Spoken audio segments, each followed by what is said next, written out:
Karena qadarullah Bang Ren ini adalah seorang hukum ya Bang Ren, pengacara, ya, pengacara, advokat, ya. jadi bisa juga untuk menghubungi Bang Ren kalau ada kasus apa-apa. Terlebih lagi kasus agama, bener nggak?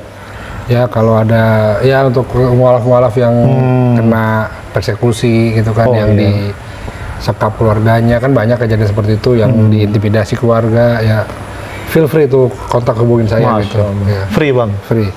Kontak, Masya Allah. Jadi kalau ada mualaf nih, alhamdulillah juga nih, nanti kita bisa kerjasama juga nih. Bisa. Insya Allah bisa. Alhamdulillah. Ya. Nah Bang Len, mungkin lebih detailnya Bang Len bisa nggak perkenalkan diri untuk pemirsa Lambat TV nih, backgroundnya Bang Len, kemudian backgroundnya krem kayaknya. Iya, ini background rumah kan? Krem, bukan kuning apa? Background antum. Oh, subhanallah. Bukan background ini. Background dari mana nih? Dari TK kelamaan. Iya, jangan dari TK aja. Ya dari balik sampai ya dari balik lah. Dari balik umur 18 ya. Sebelah balik berapa gua? Enggak, tapi kecil di aktif maksudnya. Oh, gua sampai SMA di gereja masih. Aktif gua di gereja. Gimana? Di Bandung. Gua di GBKP dulu, Gereja Batakaro Protestan. Kebetulan kan gua Batakaro. Oh, Batakaro. Iya. Kita sama Batak nih kan? Sama, beda ya, sama Batak sebenarnya. Gereja Batakaro, satu Toba, satu Karo kan. Karo apa? Enggak, maksudnya Karo gue. Ya, oke. Baik, Batakaro, tapi ada Batakaro emang sih. Iya, Oke. iya. Di kecil di Bandung di gereja terus kemudian Di gereja terus pindah ke Sempak. Jadi kalau background gue ya dari TK sampai SMA tuh gue di Katolik. Ya, terus kuliah gue sempat di Advent. Terus pindah gue kuliah, terus gereja gue sempat di GBI, sempat di Tiberias, pindah-pindah lah. Jadi mungkin ya semua denom-denom yang besar di Indonesia pernah gue cobain lah gitu. Itu bisa pindah-pindah gitu, maksudnya gimana? Ceritanya apa yang mendasari Bang? Ya namanya mencari jati diri kan, gimana sih? Boleh emang dalam pencarian kayak gitu? Ya dibilang boleh, yang nggak ada yang larang. Tapi ya secara nggak tertulis memang dibilang nggak boleh. Karena ya apalagi kan sekarang ya di zaman gue ngerasa kalau gereja-gereja ini juga berebut jemaat gitu loh. Oke. Semua promosi ya di gereja di gue bagus loh, gini kelebihannya ini. Akhirnya gue sempat merasa ya ini gereja mah bisnis sih gitu loh. Iya. Tapi pada saat itu yang lama di apa tuh, Advent, Kristen atau Katolik? Gue di Advent sih nggak lama, tapi gue bukan masuk Advent ya. Gue sempat di Advent, sekolah kuliah di Advent yang di Bandung, di Unai. Oke. Sempat gue ke sana ya. Secara garis besar gue tahu akhirnya, oh Advent tuh begini, Katolik tuh begini. Karena gue ya, walaupun gue nggak masuk ke ajaran mereka, tapi kan gue bergaul hari-hari sama mereka. Jadi ya sudah gue tahu lah. Ya kalau gue ngerasa di Advent ya, Advent sama Islam ajarannya nggak jauh beda. Iya. Nggak jauh beda. Yang nggak jauh bedanya di mana gitu? Di halalnya hampir sama. Oh, ada halal haramnya juga? Iya, di Advent tuh nggak boleh kita minum, makan babi nggak boleh. Nggak boleh. Makan ikan yang ada sisik nggak boleh. Tapi kan orang Batak makan begini. Kebanyakan kalau teman saya Advent Batak nggak makan. Nggak makan? Enggak. Walaupun ada sih namanya yang kaum kontemporer kita bilang ya, yang ortodok masih makan. Tapi kebanyakan enggak. Oke. Saya pikir ya karena mereka lebih ke arah perjanjian lama ya ajarannya, jadi masih Sabat, masih hari Sabtu, dan Sabatnya seperti apa gua hafal banget. Kita nggak boleh, jangan kan buat kerja, kita nyetrika aja nggak boleh. Nyetrika nggak boleh? Nggak boleh. Jadi waktu itu waktu di asrama gua ngakalinnya begitu. Karena kita nggak boleh kerja buat diri sendiri, akhirnya gue nyetrikain baju temen gue nyetrikain baju gue. Karena kita kan boleh kerja buat orang lain. Oh, oke. Ya, politik tetap ya, kan namanya ya kalah-kalahan lah. Secara ya kita kan nggak boleh kerja untuk diri sendiri, tapi untuk orang lain boleh. Buktinya baru masukin Advent, Sabat buka kok. Kan untuk melayani kan. Dari Advent terus pindah lagi nggak Pak ke GBI ya, gimana? Ya gue ke GBI, tapi GBI kan karena ya kita ikut-ikut aja lah gereja, tapi GBI seperti apa kan. Mungkin karena dulu zaman gua masih ABG, ya bilang masih baru kuliah kan ya. Ya kita kan namanya pengen tahu lah ya. Bukan pengen tahu, kita kan pengen nyari kok ini kalau gereja dulu kan GBKB kan dia Lutheran ya. Jadi Lutheran tuh agak gue bilang pakemnya tuh jelas, kita gereja cuma diem, nyanyi, tepuk tangan, gak ada aneh-aneh. Tapi kan kalau udah masuk GBI kan udah harus hura-hura ya kan. Kita bisa joget-joget apa segala macam. Jadi ya gue ngerasa sedikit beda nih sama gereja gue yang dulu. Gue ngerasa nyaman ya kan, terus gue ngerasa juga mereka itu kedekatannya sama jemaat tuh beda sama yang dulu gitu. Kalau GBI gue lihat sih nggak terlalu memilih mana sih jemaat yang berduit atau enggak gitu. Gue pikir ke arah sana gue ngeliat. Tapi dalam pindah-pindahnya Bang Glenn ini yakin gak sih sebenarnya sama Tuhannya yang Bang Glenn? Ya dulu karena doktrin gue begitu gue yakin. Iya bahwa Yesus itu adalah penyelamat. Saking yakinnya pernah nyampein ke orang atau gitu? Enggak. Itu sendiri aja gitu. Ya karena gue bilangnya ya itu agama ya gue lah, gue gitu ya. Kalau itu gue percaya gitu ya udah, orang mau percaya nggak yang penting jangan ganggu gue gitu. Karena gue gitu dari dulu gitu orangnya gue gitu emang. Gue nggak pernah mau nyampurin urusan orang. Soalnya orang itu minta bantuan kan gitu. Orang itu minta bantuan, orang itu minta petuah, walaupun gue nasihat, walaupun gue orangnya belaksak juga ya tetap gue nasihatin lah. Ya kan ada ayatnya. Jangan ikuti perbuatan orang fasik, tapi dengarlah perkataannya. Itu ayat dari? Lupa gue ayat Bible tahun Bible itu. Oke. Jadi perjanjian baru. Perjanjian baru. Tapi gimana ya? Berarti bisa dibilang aktivis dalam hal kegiatan gitu, bener nggak? Kalau dibilang aktivis, gue aktif di gereja yang benar-benar aktif sampai kegiatan-kegiatannya sampai batas kuliah. Jadi begitu karena gue kuliah udah keluar dari komunitas gue yang di Bandung, ya kan. Jadi ya gue ketemu komunitas baru, ketemu gereja baru ya udah. Jadi itu jadi jemaat biasa aja. Jadi jemaat. Karena gue pikir gue kan gini.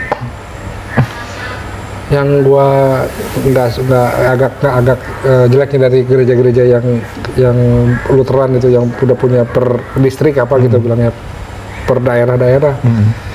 Mereka itu agak menganaktifkan orang baru. Jadi kalau misalnya gua dari Bandung gua pindah ke Jakarta masuk ke gereja yang sama juga, begitu gua tahu orang baru mau aktif agak susah untuk berinteraksinya. Senioritas enggak? Dibilang senioritas bukan, ya karena mereka kan sudah kayaknya agak menutup diri dengan orang luar. Itu padahal sama agak gitu. Iya. Karena kan memang ya kita nggak tahu lah kan namanya orang dia punya sifat beda-beda lah. Cuman yang gue rasain begitu. Akhirnya gue memilih untuk jadi orang biasa aja. Nggak mau lagi aktif, nggak mau apa aja. Karena juga ya gue bisa bilang kehidupan gue waktu kuliah udah mulai belangsak aja gitu kan. Udah nggak ada arah gitu ya. Udah nggak ada air banyak anak. Ya wajar lah umur lagi nyari jati diri apa kan. Ya akhirnya gue karena nyari jati diri kelamaan, gue tinggal Jati Asih gitu. Bekasi. Iya. Ya subhanallah. Masya Allah. Oke, Bang Glenn, maksud saya gini. Nanyanya mungkin saya belah dua nih. Belah tiga nggak apa-apa. Belah dua dalam arti saya pengen tanya dulu, apa yang membuat Bang Glenn ragu terhadap yang dianut pada saat itu? Ada nggak keraguan sehingga mau meninggalkan gitu? Gue sebenarnya ragu dulu. Gue lu nggak apa-apa ya? Iya nggak apa-apa. Pokoknya kalau gue ngomong saya kayak lagi di sidang, gue jangan. Iya. Ya siap yang mulia kan gitu. Siap mulia. Jadi dejavu gue kan. Siap mulia itu siapa ya? Udah jangan dibahas. Kita jangan bahas yang kesana. Ngeri. Apa tadi? Yang buat ragu, yang kayak mau meninggalkan gitu. Itu awalnya dulu, sebelum... yang pertama kali bikin bener-bener gue ragu, karena dulu kan gue udah bilang, gue ceritakan background gue dari sini ke sini. Nah, tiap gereja, tiap denominasi gue bilang ya, tiap denom ini kok memiliki pemahaman yang beda. Jadi si aliran ini pemahamannya seperti ini, aliran ini pemahamannya seperti ini, aliran lain begini, ya kan? Jadi tiap itu walaupun nggak signifikan, tapi ada yang benar-benar dia esensinya tuh berbeda, esensinya. Jadi ya contohnya aja masalah band lah, kita itu kan sebenarnya sama-sama memuji, kita memuji, ya kan, Kidung Agung pujian kan itu kan biasanya kan sama-sama nyanyi juga. Kok satu boleh pakai hura-hura, satu nggak boleh. Padahal dua-duanya itu nggak ada aturannya gitu loh. Nggak tertulis, nggak ada dalilnya apa? Ya hanya untuk memuji ada, cuman kan dengan apanya, dengan dawai, dengan apa kan ada, dengan dawai kan gitu. Dulu ada dengan seruling kayak Daud kan ada, dia dengan harpa kalau nggak salah. Ya kan Daud dengan harpa kan. Ya di situ boleh, kenapa di sini nggak boleh? Apa bedanya sih sama alat musik kok? Terus yang satu lebih arah ke gue bilang satu, pokoknya ya kalau begini ya begini gitu aturannya. Kita nggak bisa berbebas menanyakan sesuatu itu susah, tapi kalau yang di satu sisi terbuka lebar, silakan bertanya. Akhirnya ya, tapi gue bingung, gue nanya hari ini pertanyaan yang sama, jawabannya ini, gue besok nanya pertanyaan yang sama, jawabannya beda lagi. Iya. Itu pertanyaan dalam hal apa tuh, ketuhanan atau apa? Dalam hal keselamatan sebenarnya. Keselamatan. Iya. pertanyaan gue, kalau emang gue udah diselamatin ya gue bunuh orang selamat dong. Ngapain gue tahu mesti ke gereja? Akhirnya begitu. Oh iya benar juga ya. Iya, akhirnya gue begitu dulu mikirnya. Toh gue udah pasti selamat ini, yang penting gue percaya dia Tuhan. Ya udah gue ngapain ke gereja? Ya dong. Iya. Mau ngapain ke gereja? Mendingan gue di rumah aja gue mabuk-mabukan. Ya gitu maksudnya ya jahiliyahnya gimana lah. Oh oke. Bayangin aja dulu gue malam minggu biasa anak muda mabuk sampai jam 5 jam 6 jam 7 langsung gereja. Nggak usah mandi dulu. Nggak usah mandi. Mata merah ya kan, mulut bau naga. Ke gereja. Oh iya ke gereja. Dan diampunin, diselamatin ini. Ya nanti ya kan yang penting kita udah diselamatin. Jadi ya gue peduli lah mau ya pokoknya mau ngapain, yang penting gue nggak ngerugiin orang ya udah gue lakuin gitu. Oke. Ya akhirnya hidup gue belangsak aja udah, karena gue pikir ya udah selamat ini. Tapi pendeta tanggapannya apa pas ketika itu? Ya, jadi kalau gue, pendeta pernah gue dipanggilin nyokap gue pendeta ke rumah, gara-gara gue begitu. Ya gue cuma nanya begini dulu. Jadi kalau emang udah selamat terus gua gini aja nggak boleh, berarti itu keselamatan bohong dong. Bukan begitu katanya, kita harus ikutin perkataan-perkataannya. Oke. Ya sekarang perkataannya apa yang diikutin? Yesus bikin anggur kok gua gituin. Bikin anggur? Ya dari air yang di waktu di Kanaan. Oh iya benar-benar. Iya. Ya waktu kekurangan hawa kan bunda ibunya bilang, wanita kan kasar juga sama ibunya begitu apa? Ini belum waktuku katanya. Terus dia bikin anggur. Anggur itu membaukan nggak? Wine itu kayaknya sebutnya. Enggak, anggur itu membaukan karena memang di perjanjian lama tuh, di perjanjian lama memang anggur itu untuk membaukan ada. Kayak Nabi Nuh yang mabuk sambil telanjang. Minum anggur itu. Bukan minum whisky katanya, bukan minum Jack D kan, minum anggur. Iya, terus. Iya. Jadi ya berarti kan berarti kan mabuk boleh dong dia aja bikin anggur kan. Dia mudah. Bukan begitu ya, terus kenapa dia bikin anggur? Ya itu kan karena udah ngeyel lah. Ya udah, akhirnya pendeta 32 pendeta yang datang ke rumah tuh akhirnya dia udah nyerah. Maksudnya udah ya udah malas ngomong gitu loh. Abang dianggap apa sama mereka? Dianggap kenakalan remaja saja. Oh, kenakalan. Iya, cuman akhirnya dia bilang itu masih zamannya nakal, ya udah biarin. Yang penting dia nggak narkoba, nggak pikir kriminal. Akhirnya begitu. Dia nggak tahu aja gitu, nggak apa? Ya nggak pernah narkoba. Dia nggak pernah nyentuh begituan. Masya Allah. Karena itu kimia. Kecuali buatan Tuhan langsung ya. Oh, kayak dari pohon-pohonan gitu ya. Nggak perlu disebut lah. Oke. Panjang itu nanti. Karena semua ciptaan Tuhan itu baik untuk manusia. Baik ya. Tapi belum tentu benar. Belum tentu benar. Baik. Nah Bang Glenn, akhirnya itu jadi obat loh sekarang. Benar. Iya. Berarti kan emang ada gunanya, walaupun ada. Porsinya jelas, dosisnya jelas. Bahkan di dalam babi pun ada obat kan gitu. Pernah ada penelitian bahwa ada sih yang sebenarnya bukan di babi itu ada obat, tapi DNA babi yang paling mirip dengan manusia. Iya, akhirnya ada. Cocok buat implan-implan tuh dari babi. Ya, itu kan sempat jadi perdebatan juga kan. Oke. Ya, Masya Allah lah. Nah kira yang gini, tapi kan sebelum masuk Islam nih, saya pengen tanya dulu, apa waktu itu mungkin gambarannya Islam itu menurut Bang Glenn sendiri? Dulu kita diajarin Islam itu agama keras. Dari kecil. Itu doktrin begitu memang di sekolah minggu itu kita dilihat. Jadi sekolah minggu itu selalu mendoktrin kami itu bahwa Kristen itu adalah korban bulian dari Islam. Persekusi orang Islam. Kristen itu kita bilang dijajah, dikucilkan, susah ngapa-ngapain. Makanya mereka selalu bilang coba lihat di pemerintahan orang Kristen kan begitu. Sekarang kan udah mulai enggak kan. Dulu kan begitu. Dulu kan bener. Sama sekali nggak ada kalau nggak salah. Paling 1-2 orang lah bisa dihitung. Itu doktrinnya. Jadi mereka selalu bilang Kristen itu seperti telur dadar katanya. Gimana tuh? Makin dikocok makin ngembang. Itu ajaran dulu ya. Makanya kita banyak anak-anak yang anak SD, SMP kan percaya iya ya. Mohon masa bahaya besar ya udah. Terus sampai udah dewasa masih gitu pandangannya apa beda lagi? Nah kan karena gini karena kan dulu kecilnya pergaulan gue tertutup, bukan gaul sama orang Katolik, sama ya teman-teman gue banyak kan orang Muslim, orang non Muslim lah. Kan lingkungan gereja, lingkungan sekolah kan banyak non Muslim. Paling gue gaul sama tetangga yang Muslim kan selewat doang, nggak intens ya. Jadi karena saya berkomunikasi dengan orang yang doktrin yang sama, berarti kita udah percaya itu betul. Gitu. Sampai gua di kuliah gua baru keluar ke pergaulan bebas lah, maksudnya bebas, jadi gue bisa gaul sama siapa aja, nggak terkungkung oleh komunitas tertentu. Ya komunitas tertentu itu nggak terkungkung. Akhirnya gue baru lihat, oh ternyata nggak segitu ya, maksudnya mereka nggak antipati sama Kristen gitu. Terus ternyata orang Islam kok welcome aja, walaupun dia tahu background gue segala macam, masih welcome aja. Ya akhirnya satu ya mulai terkikis pemahaman itu pemahaman terkikis. Terus nah gue ingat banget waktu kejadian 2002 itu bom Bali. Oke, bom Bali itu bener-bener digosok habis itu di gereja itu dulu zamanku. Secara langsung itu di 2002 itu gue baru lulus SMA.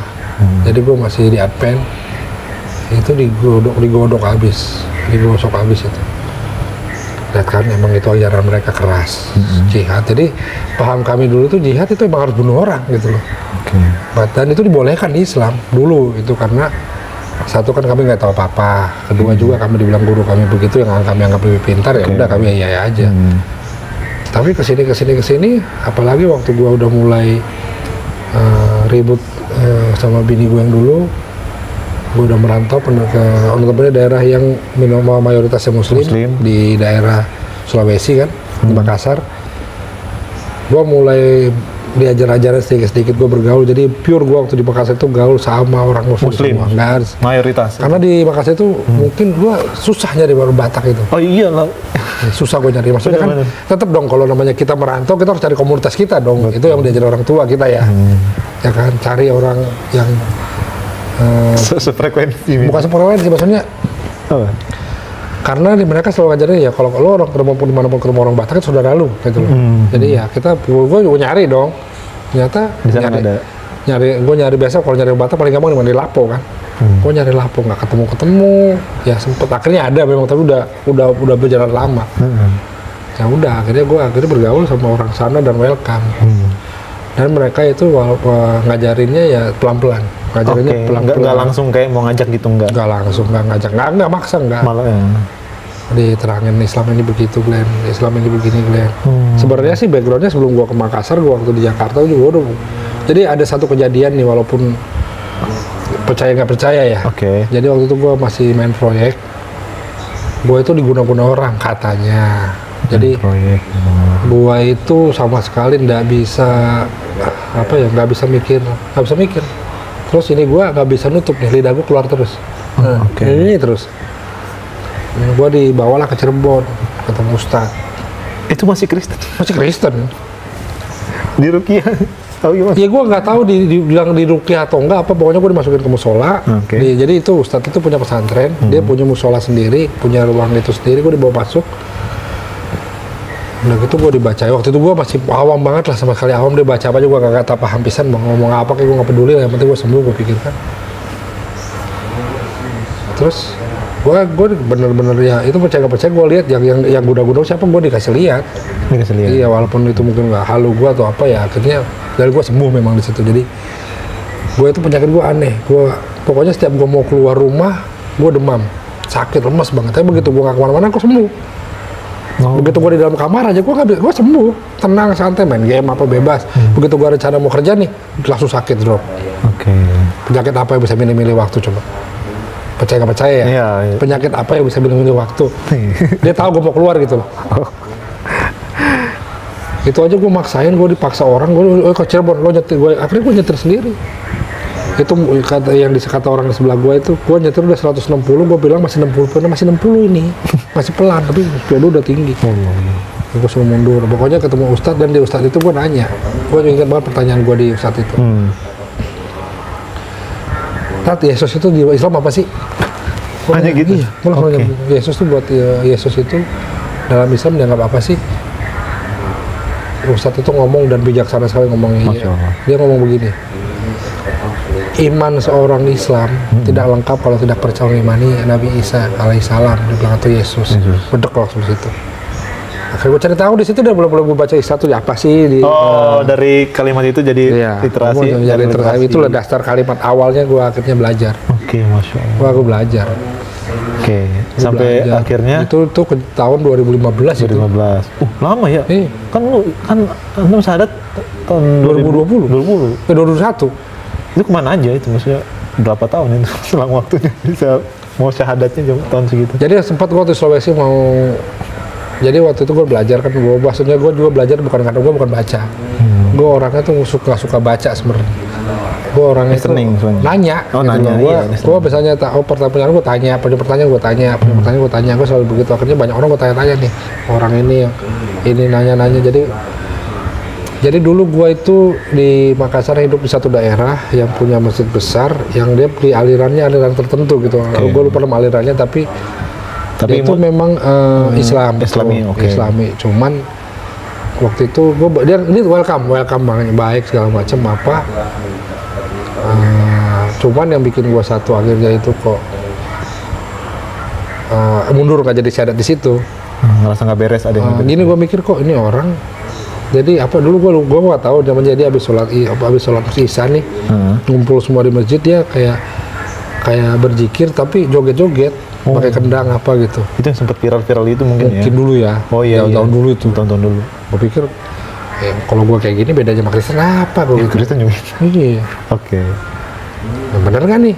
Setahu gue nggak gini kan? Setahu gue kan khusyuk apa kan dulu. Gue udah mikirnya ke situ karena ya gue sering karena gue bergaul sama orang Muslim di Makassar itu, kalau gue jalan kemana-mana kan setiap waktu sholat nih Pak, ini untungnya nih orang 5 waktunya nggak pernah berhenti. Oh. Jadi gue kalau kemana-mana dia sholat, gue diam di luar. Gue cuma ngeliatin di luar, gue ngerokok ya kan, makan bakso gitu di luar masjid. Terus gue lihat ini kok teratur semua ya, adem gitu kan. Tapi ya di situ gue masih sedikit nggak elah ini mah setan gitu kan. Nggak, maksud gue ya karena gue merasakan gue yang bener dong. Waktu itu kan gue merasa begitu kan.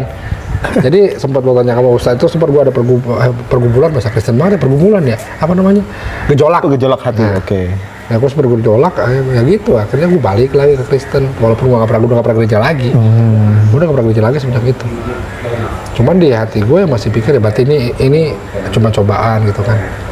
Cuman ujian iman ya. Mau bersabar ya, ujian gitu. Nah, terus ya sampainya jadi gue di Makassar 2 tahun, di Kendari setahun. Di Kendari juga gue masih bergaul sama Islam KTP banyak di Kendari kan waktu gue gaul, jadi dia ya Islam sholat nggak pernah. Nah tapi gue sempet tuh lucunya, jadi waktu gue kerja di Kendari di tambang, gue waktu itu alhamdulillah gue dipercaya orang jadi bagian HRD sana kan. Bagian HRD sana. Jadi di satu tambang itu ada satu masjid musola dalam. Jadi kalau tambang itu kan banyak banyak pekerja, ada satu musola. Kan kalau mau ke masjid jauh nih. Nah, di situ gue nggak tahu apa yang merasuki gue waktu itu, karena gue masih Kristen di situ kan. Ada yang masih jadi itu satu ada kepala Brimob, kepala Brimob di situ, dia kepala satpamnya lah, security-nya kan Brimob di tambang itu. Dia nggak tahu agama gue apa. Nah, dia ngomong, Bang Glenn, kenapa bos gitu? Ini mau sholat kamu jalan lagi. Selama ini kan nggak jalan. Beliin buku Iqra dong. Dia nggak tahu agama gue apa. Sumpah dia nggak tahu agama gue apa. Cuman karena dia lihat gue gaul sama itu, mungkin dia anggap sama lah. Apalagi lu masih ada dulu. Gue berewokan mulu, memang dari SMA gue udah berewokan. Sunnah berarti itu mungkin. Dari SMA gue udah berewokan. Nah, terus dia mungkin nganggap gitu kali ya. Iya, sunnah. Dia nganggap gue ya udah nih. Ya udah butuh berapa? Gue juga nggak tahu buku Iqra itu apaan, gue nggak tahu. Ya Allah, gue waktu itu buku Iqra nggak tahu. Gue nanya dong ke pegawai gue. Itu buku Iqra apaan sih? Oh, buku buat belajar ngaji, dia bilang. Oh, butuh berapa? Ya kan? Oh ya udah, itu tadi siapa minta, gue bilang, security minta berapa? Minta 20. Emang berapa harganya? Paling 5.000 bang katanya. Ya kan yang jilid 1 gitu kan murah kan. Ya udah, ntar kalau gue kota gue beliin ya, dan gue keluar nih kan, biasa beli logistik kan, keluar kota ke kota terdekat. Gue keluar, pulangnya gue nggak sadar, gue mampir ke toko fotokopi kan biasa jual Iqra. Ada. Bang, ada buku Iqra nggak? jilid berapa ya? Kata dia, soalnya logatnya nggak gitu ya, pokoknya jilid sana, jilid berapa? Lah jilid apa? Emang ada berjilid-jilid bang? Gue bilang gitu. Kagak banyak. Ya udah yang langsung lengkap aja. Oh yang tebal segini, sampai jilid, ya, sampai jilid berapa? Gue nggak tahu dulu dah. Sampai jilid ya. Dia beli berapa? Beli 210, 15 nih duit gue, 15 dah cukup. Ya udah gue beli 15. Gue kasih. Gue kasih Ikro ke satpamnya, dia bilang makasih bang ya. Alhamdulillah makasih. Ayo bang kapan-kapan sholat kata dia. Kapan-kapan bareng kita sholat jamaah kata dia. Gue cuma ngomong, bang saya Kristen, gue gituin. To the point. Iya. Dia juga nggak bisa ngomong apa-apa karena dia minta buku itu ke gue beliin. Gue beliin tuh barang 10 apa? 10 atau 15 lupa gue, pokoknya antara segitu lah, gue beli banyak gitu. Dan alhamdulillah setelah buku itu ada, itu musola itu nggak perlu, udah hampir 2 tahun nggak ada yang pakai. Jadi bener-bener apa ya? Bener-bener ya udah terbengkalai lah. Oke. Semenjak pas ada buku itu ramai. Enggak, pas begitu ini jadi ini kepala Brimob nih baru dia datang nih, gantian kan sip-sipannya ganti, dia lihat musola dibersihin sama sekali, dia lihat nggak ada apa-apa kan. Bukan mungkin ya kalau dia nggak karena dia nggak mikir apa, dia minta Ikro murah katanya kan, mungkin mau ngajar anak-anak buahnya segala macam. Ya habis itu gua beli buku Ikro tuh alhamdulillah besoknya tuh ada ajan di situ. Oh, ada ajan. Selama ini nggak pernah. Karena gua di dalam tambang itu ya gini loh. Itu tambang terisolasi. Iya pasti kalau gua ke kota terdekat aja, ke desa terdekat aja kalau naik mobil tuh setengah jam. Kalau jalan kaki nauzubillah kan jauhnya. Itu nggak pernah dengar suara azan. Gua di situ gua akhirnya azan ya udah. Dan gua waktu itu nggak mikir apa, ya udah azan ya udah lah. Itu nggak mikir hidayah itu. Enggak, itu hak mereka. Ya kan gua bilang gitu ya kalau Islam ya silakan beribadah. Ya gua beribadah sendiri kan gitu. Nah di situ gua akhirnya banyak nanya juga ya kan, ini Ikro apa? Gua ambil satu memang gua baca. Oh ya udah, tapi gua hurufnya kan karena kan kalau Ikro kan ada A kan, alif, ba, karena ada kan. Ada iya. Ribet gua. Ribet gua belajar baca lagi sih. Ya udah. Dan memang dari sejak masalah itu yang gua kasih Ikro itu sampai gua ada di tambang ada masalah itu nggak lama. Paling 3 mingguan gua langsung bermasalah itu tambang. Ya dari atasan lah bermasalah. Akhirnya ya gua juga kena fitnah di situ. Terus yang kedua, jadi dulu gua sempet itu dikerjain orang waktu gua keluar dari tambang, gua dikerjain orang sama orang sana juga. Jadi dompet gua diambil, semua identitas gua diambil, handphone gua aja diambil, gua udah cuma pegang duit 2.000 perak. 2.000 perak? Iya, nggak tahu mau kemana. Ya akhirnya yang bantu gua ya muslim juga. Masya Allah. Ya udah bang, tinggal sama gua dulu, walaupun tinggal di ruko kosong terbengkalai, tapi itu udah atap, ya udah bang tinggal di gua aja dulu. Ya udah gua tinggal sama dia, ya gua banyak diajarin juga segala macem. Ya di situ gua ngerti, oh ya berarti mereka nggak seperti yang gua ajarin ya kan di situ. Nah udah di situ lah gua mulai akhirnya belajar terus. Oke, ngebuka hati lah ya, ngebuka pikiran. Iya, gua akhirnya juga kan kenapa? Karena gua juga mungkin karena gue juga punya dasar yang apa, bukan bilang bagus ya, cuman kan soal kalau Bible ya istilahnya gue pernah baca berapa kali bolak-balik lah, walaupun nggak hafal ya kan, nggak mungkin dihafalin tuh. Susah. Iya. Ya cuman maksudnya kalau orang ngomong ini, oh ya pernah gue baca ada gitu loh. Cuma gue lupa ayatnya mana, gue lupa. Tapi kalau orang ngomong ini ada. Dan gue juga bisa nyebutin ya, kalau gue sih mungkin lo punya keadaan ini gue bisa sebutin ini ada ayatnya ini nih, tapi gue nggak tahu ayat mana. Iya, yang kayak tadi kayak gitu kan contohnya. Gue bisa nyebut nih, ini kata kita begini nih. Tanya ayat berapa? Embok. Ya kan gitu. Iya, tapi gue pernah, kalau dicari ada gitu loh.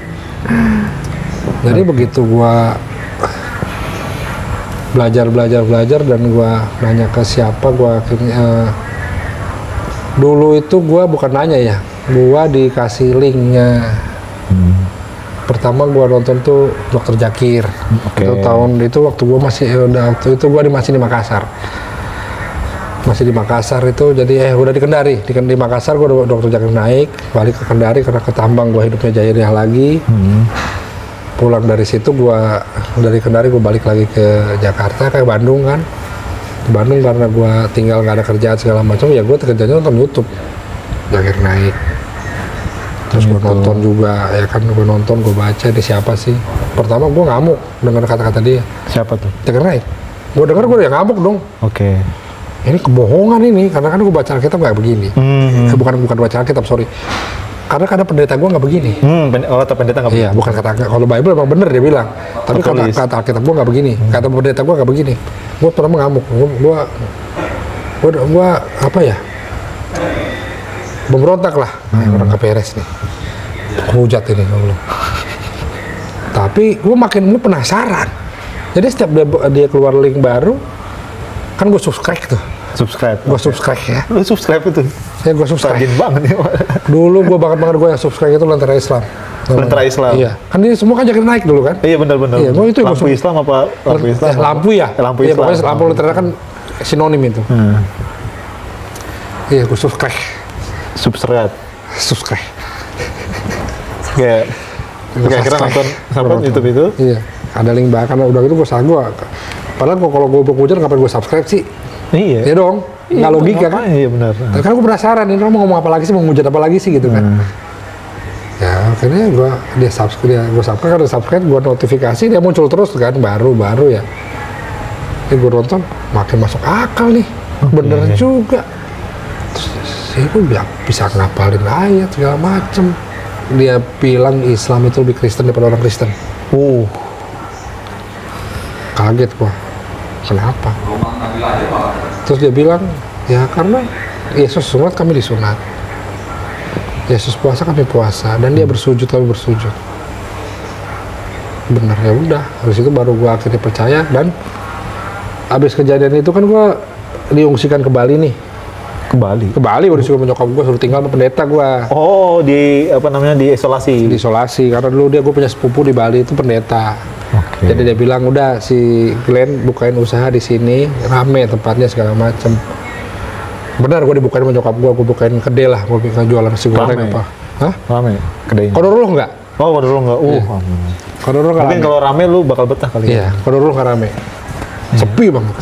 Jadi gue jualan nasi goreng ya kan, namanya kan kayak gue bilang kan bule masuk, gue kan makan pasti dong, gue jualan kentang goreng, sosis, sandwich segala macam lah yang makan makanan bule. Taunya mampir sono supir travel. Jadi gue yang laku tuh kopi doang, kopi teh berapa sih omsetnya kan? Ini gue makanannya nggak usah gue pindah. Gue pindah tempat di mana gue buka tempat baru itu di depan pesantren. Di depan pesantren, di dekat masjid. Disitulah gua mulai ikutan sholat. Tapi belum sadar? Belum. Gua syahadat sekali doang pas di Bandung kemarin itu, sekali doang gua syahadat memang. Tapi udah sholat gua. Udah sholat ya, karena ya gua nggak menemukan larangannya sholat orang belum syahadat. Ada kan larangannya? Nggak ada sih. Ya udah. Terus syahadat sendiri apa gimana sih? Enggak, gua pengen aja ikut. Oke, terus salah, pokoknya gue pernah kali sholat lucu, salah kostum. Waktu gue sholat di Bali itu salah kostum. Pakai kan karena gue biasa gereja dong, pakai apa aja boleh dong, namanya tertutup. Gue pakai jeans, dekil, dimarahin. Bukan dimarahin sih, tegur. Besok pakai celana pendek aja kesini, saya pinjemin sarung katanya. Sama DKM masjidnya apa marbotnya gitu? Iya. Enggak, sama bukan DKM. Jadi kan gue buka kedai kan pindah nih ke daerah Tabanan. Dulu kan gue buka Tanah Lot, gue pindah ke Tabanan nih. Dekat pesantren. Tabanan ini emang notabene 60% Muslim lah di situ. Di Bali tapi Muslim semua. Gue buka, ini kan jadi ruko kan berendengan biasanya nih. Ini gue buka, di sini dia buka toko olahraga. Nah ini gue udah deket lah segala macam, terus ngomong pas sholat subuh ketemu. Subuh bang? Bangun subuh tapi beneran? Bukan bangun subuh, belum tidur. Oke, berarti itu emang disengaja kan? Gua belum tidur itu karena kan gini, gua sendirian. Itu gua namanya sendirian, buka kedai, prepare segala macem kan. Gua tutup aja jam 10 nih. Jam 10 beberes, cuci segala macem. Gua harus masak lagi buat pagi. Karena gua kan jualan apa? Kayak soto segala macam kan harus bikin kaldu segala macam kan dari malam tuh.